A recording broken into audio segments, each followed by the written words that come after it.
नारी मर्यादा प्रशासकीय आनंद मार्ग प्रचारक संघ के प्रतिष्ठाता श्री प्रभात रंजन सरकार मात्र एक साधारण आध्यात्म गुरु ही नहीं थे।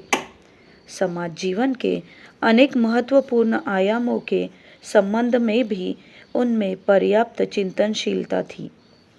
नैतिकवाद, शिक्षा, इतिहास, साहित्य और शिल्प, सामाजिक सुविचार, परिवेश संवर्धन, नारी का सामाजिक अवस्थान इत्यादि विभिन्न विषयों में उनकी गंभीर प्रज्ञा और पूर्व दूरदर्शिता का त्रुटिहीन साक्ष्य वहन करती है। उनकी विपुल रचनावली समस्या जर्जरित 20वीं शताब्दी के अनेक आंदोलनों में पर्यावरण संवर्धन और नारी मुक्ति आंदोलन अन्यतम है। कहना न होगा कि इतिहास मनस्क और समाज सचेतन श्री प्रभात रंजन सरकार की तीक्ष्ण अनुसंधानी दृष्टि की पकड़ में समाज की विभिन्न प्रकार की समानताएं, विषमताएं, अत्याचार, अविचार के नग्न दृश्य सहज ही आ गए थे। स्वस्थ और मजबूत समाज के गठन के लिए, श्रृंखला और एकता का परिवेश गढ़ने के लिए अन्याय, अत्याचार, असमानता का अवसान अत्यावश्यक है। यह चरम सत्य है कि हमारे समाज में उपेक्षित और अवहेलित लोगों का एक वृहत अंश है नारी। समाज के सभी शोषित, अनादृत लोगों की ही तरह इस उपेक्षित और अवहेलित नारी समाज के प्रति प्रभात रंजन सरकार की प्रगाढ़ सहानुभूति और हमदर्दी थी।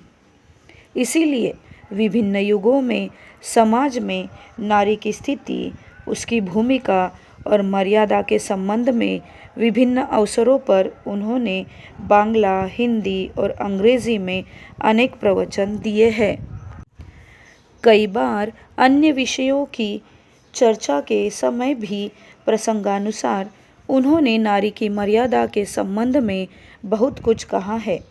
इस प्रकार के कई प्रवचनों तथा प्रवचनांशों को एकत्रित कर हम इस संकलित ग्रंथ का प्रकाशन कर रहे हैं। प्रकाशनीय विषयों को प्रासंगिकतानुसार कई विषय अध्यायों में और प्रत्येक अध्याय को कई भागों में विभाजित किया गया है। पुस्तक के प्रत्येक निबंध या अनुच्छेद समूह के अंत में अथवा पाठ टिप्पणी में संश्लिष्ट भाग के उत्स का उल्लेख किया गया है। इस पुस्तक का नाम रखा गया है नारी मर्यादा। प्राचीनता अर्वाचीनता भेद से मर्यादा शब्द के दो अर्थ है। संस्कृत में मर्यादा का तात्पर्य समझा जाता था या है सीमाना या सीमा रेखा। आधुनिक युग में मर्यादा शब्द सम्मान या प्रतिपत्ति का समानार्थक है। प्रथम अर्थ लेने पर नारी की मर्यादा का अर्थ है प्रागैतिहासिक युग में, वैदिक युग में, शिव के समय में, शिवोत्तर युग में, महाभारतीय, बौद्ध और बौद्धोत्तर युग में, मध्य युग में और आधुनिक युग में नारी के सामाजिक अवस्थान और मर्यादा रेखा का जो बार बार फेर बदल हुआ है, वह द्वितीय अर्थ लेने पर नारी मर्यादा का अर्थ है नारी का सम्मान। आलोच्य पुस्तक की विषय वस्तु का अधोपांत अनुशीलन करने पर पता चलेगा कि लेखक की आंतरिक इच्छा थी मानव जाति की जननी के रूप में समाज नारी को यथोचित सम्मान प्रदान करे, पुरुष के समान मर्यादा प्रदान कर समाज नारी के अस्तित्व और विकास के समस्त सुयोग सुविधाओं का बंदोबस्त करे। अतः वर्तमान परिस्थिति में इस पुस्तक की प्रासंगिकता अत्यधिक है। इस पुस्तक में संकलित तथ्य लेखक की विभिन्न पुस्तकों से सीधे या अनुवाद करके प्राप्त किए गए हैं। अनुवादक है डॉक्टर भोलानाथ महतो। पूर्व प्रकाशनों में कथ्य को अक्षुण्ण रखते हुए वाक्यांशों को अर्थ स्पष्ट करने की दृष्टि से किन्हीं किन्हीं स्थानों पर परिमार्जित और प्रथम प्रूफ भी देखने की कृपा उन्होंने किया है। विषय सामग्री कई कई स्थानों से ली जाने के कारण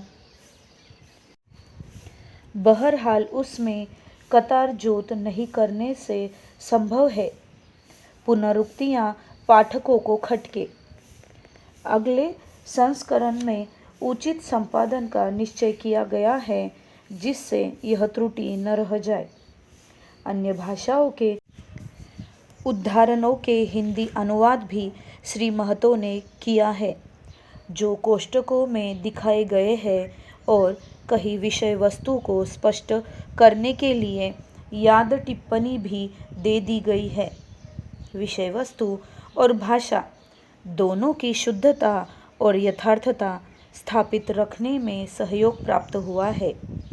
सर्वश्री आचार्य सत्यशिवानंद अवधूत और आचार्य प्रतापादित्य से। प्रकाशन में सहयोग किया है आचार्य पीयूषानंद अवधूत ने। प्रकाशन विभाग इन सब के प्रति आभार प्रकट करता है।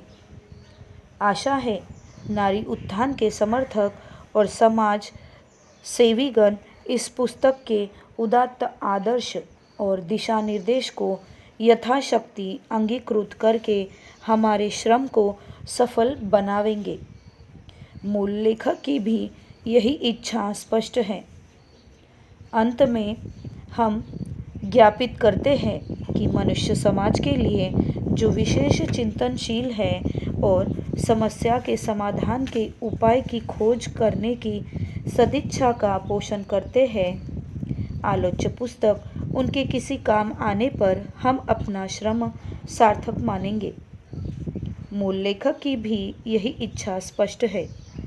प्रकाशन सचिव आनंद मार्ग आश्रम 527 तिलजला कलकत्ता मई 2003।